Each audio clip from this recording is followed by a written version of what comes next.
Intensity Techniques, Volume 6, partials. All right, guys and girls, partials.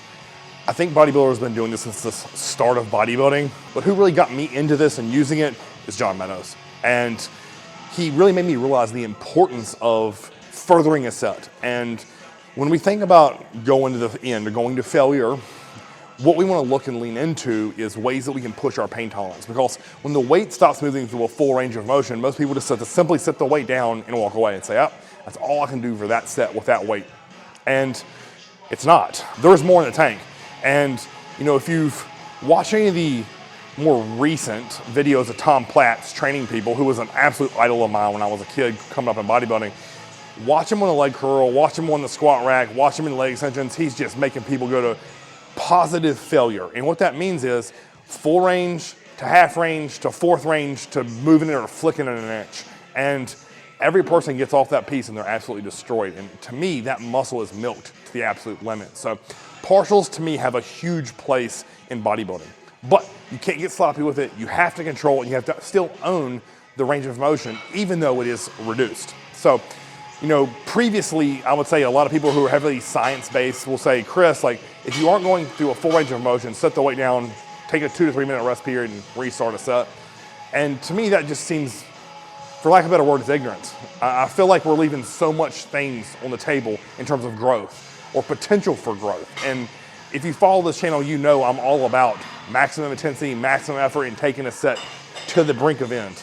And that's so important for muscle growth in my opinion. So I'm gonna show you through 4 different examples here of how we can use partials to really get the muscle fully pumped, engorged in blood, and reach what is positive failure.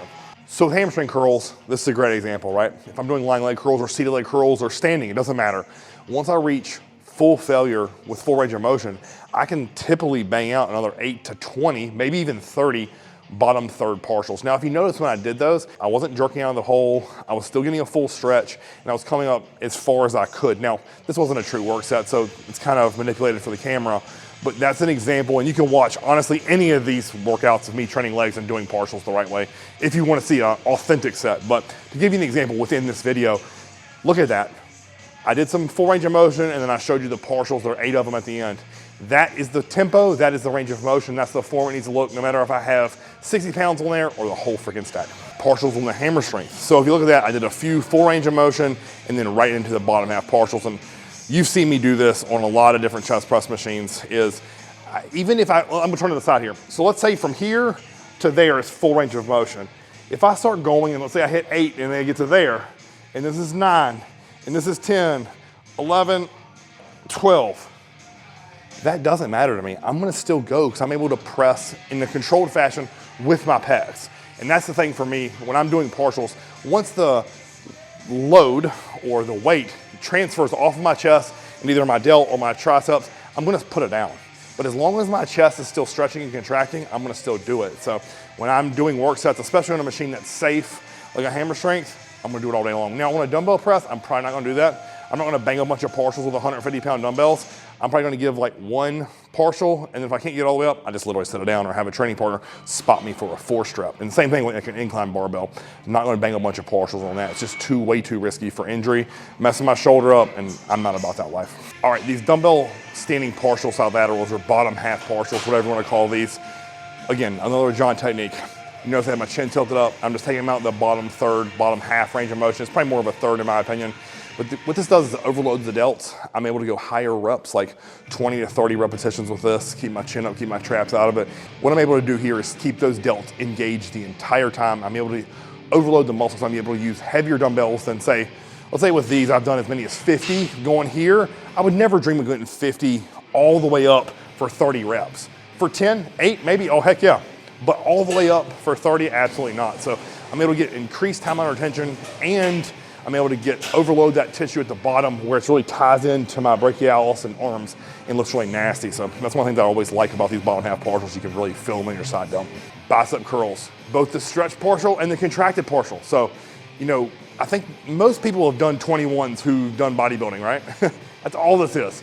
So I really love doing bicep bottom halves because you can go full range of motion failure and then get after at least 8 to 10 more with the same load. And it because it crushes my biceps. It just absolutely hammers them. So with these, I'm able to take the set and just, again, milk more out of it. Now, the contraction partial, if I'm speaking specifically about the 21 version with the curls, it's from the halfway point all the way to contraction.